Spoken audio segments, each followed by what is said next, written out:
আমরা এই বিশ্বায়নের এই যুগে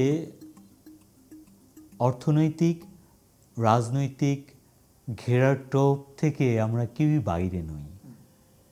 এটা এত গভীরভাবে মিশে আছে, এত গভীরভাবে আমাদের নিয়ন্ত্রণ করছে, যেটা আমি আপনি হয়তো বুঝতেও পারি না যে আমরা আসলে কতটা সেই কলের পুতুলের মতো চলছি। সেটা আর্থসামাজিক থেকে শুরু করে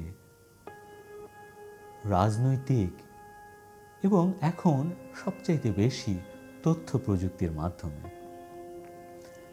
আমরা আমাদের সত্তাটাকেও হয়তো হারিয়ে ফেলছি।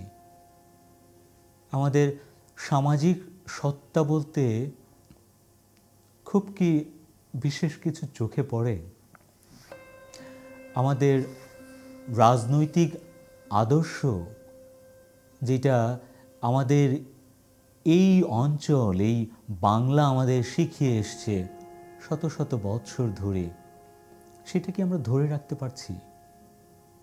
না, সেই বিশ্বায়নের প্রবল সব পরাশক্তির সেই উদগ্র লোভের যে রাজনীতি, তার নিগড়ে আমরাও বন্দী হয়ে যাচ্ছি। তারা আমাদের চালাচ্ছে।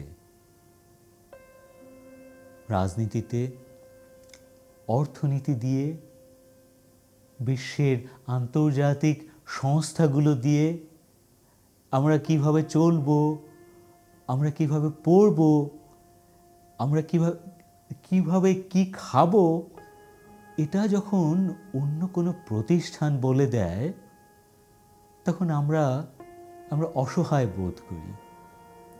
প্রত্যেক সভ্য মানুষই অসহায় বোধ করবে। আমরাও তাই করছি।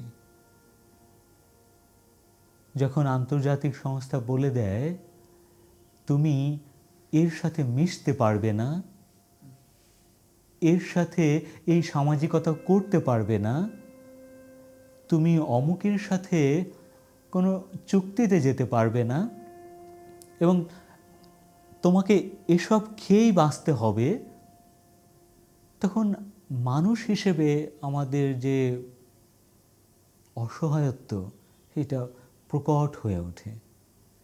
এই যে বিশ্বায়নের রাজনৈতিক বলি, আমরা মানুষ, ছোট সমাজের মানুষ, ছোট দেশের মানুষ, এর থেকে মুক্তি পাচ্ছি না, আমরা রেহাই পাচ্ছি না।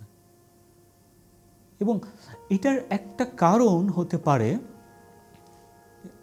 আমরা অর্থনৈতিকভাবে বা রাজনৈতিক দিক থেকে যদি তাদের মতো অমন প্রতাপশালী নাও হতে পারি, সংস্কৃতির দিক থেকে আমরা আমাদের সংস্কৃতিকে ভালোবেসে আমরা কিন্তু তার প্রতিবাদ করতে পারি, তার মুখোমুখি দাঁড়াতে পারি। কারণ সংস্কৃতির শক্তি, শিল্পের শক্তি, এসব কদর্য শক্তির থেকে আরও বেশি প্রচণ্ড শক্তিশালী। আমরা সমস্ত কদর্যতা, সমস্ত প্রভাব, সমস্ত শাসন থেকে বেরিয়ে আসতে পারি শুধুমাত্র সুষ্ঠু সুন্দর সংস্কৃতি চর্চার মধ্যে দিয়ে।